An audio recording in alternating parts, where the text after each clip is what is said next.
Hi, this is Sky Dalim, your YouTube channel. Welcome back. In this video, I want to share to you how I diagnose and fix my power window that is not working. I have a Chrysler 200 Touring 2.4 liter sedan, and if I will bring it to an automotive shop, it might cost me a lot of money. So I decided to do it myself. I'm not a certified mechanic, but I studied automotive and had many experience fixing cars. So I hope you learned something from this video, and please subscribe. Thank you.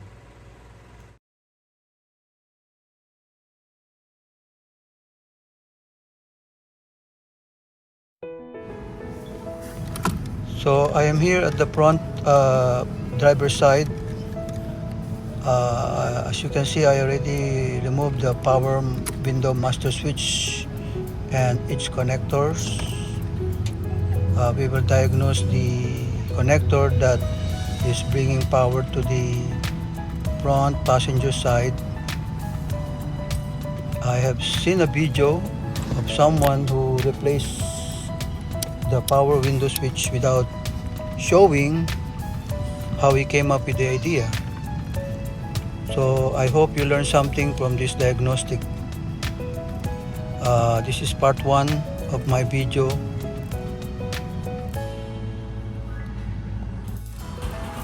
Next, we're gonna connect the negative or black probe to a good ground. As you will see, I use a clamp to hold the probe to the metal, which is the body of the car. With our car key and the ignition switch, put it on the on position.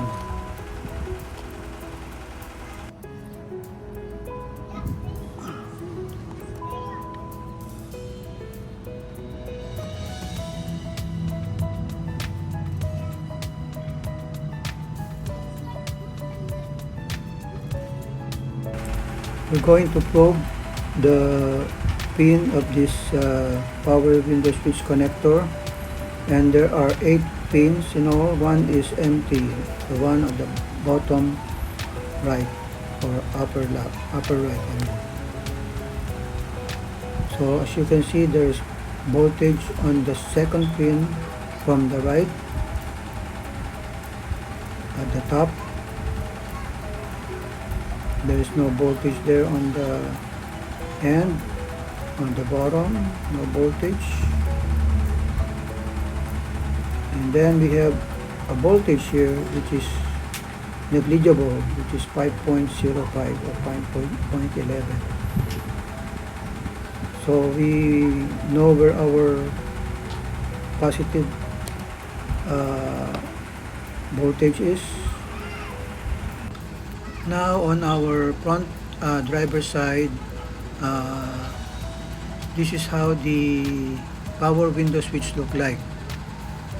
It has also 8 pins, and we have measured already the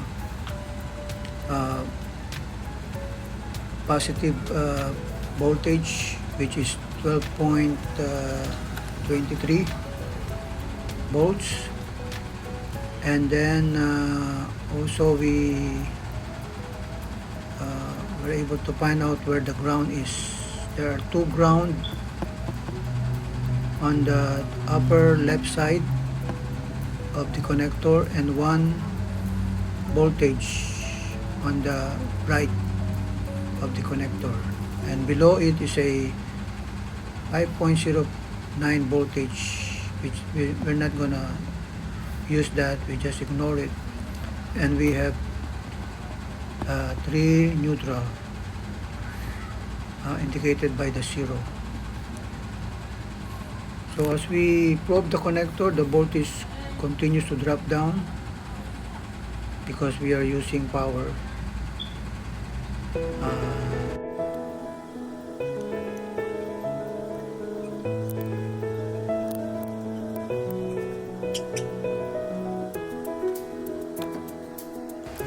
Okay, so we are now on the front passenger side on the right. of our door panel, and I have removed the case of the power window switch, and we have one connector here, and it has 8 pins. We're gonna probe that and find out the voltage, and then of course we need to turn our ignition to on position so we can measure the voltage.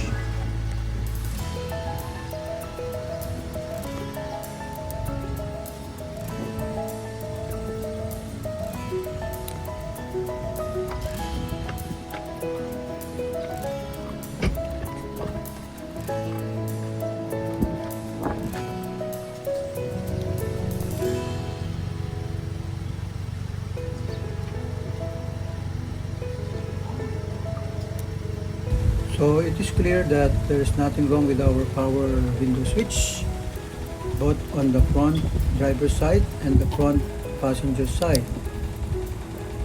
because we can see that there's voltage, there's power coming in, and our motor is turning on or is moving. So the next thing we need to do is maybe open the door panel and inspect the motor and also the power window regulator. Maybe there's something wrong with the regulator, that's why the window is not going up and down.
Wala siya.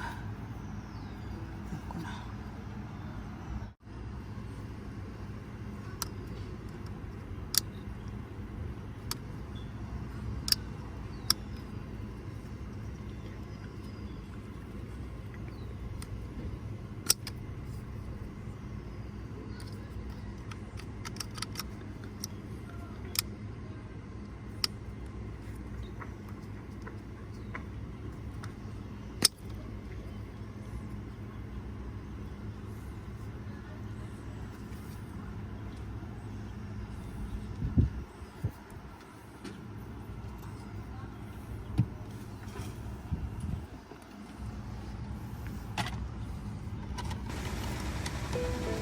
Okay, this cable is supposed to be wound inside the regulator, but it came loose. It all messed up. I did not bother to get my hammer drill to remove the screws. Instead, I got a adjustable wrench that I use to remove these screws that I'm showing you right now.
Okay, I already removed the power regulator and ordered the part online. So stay tuned and watch for my next video.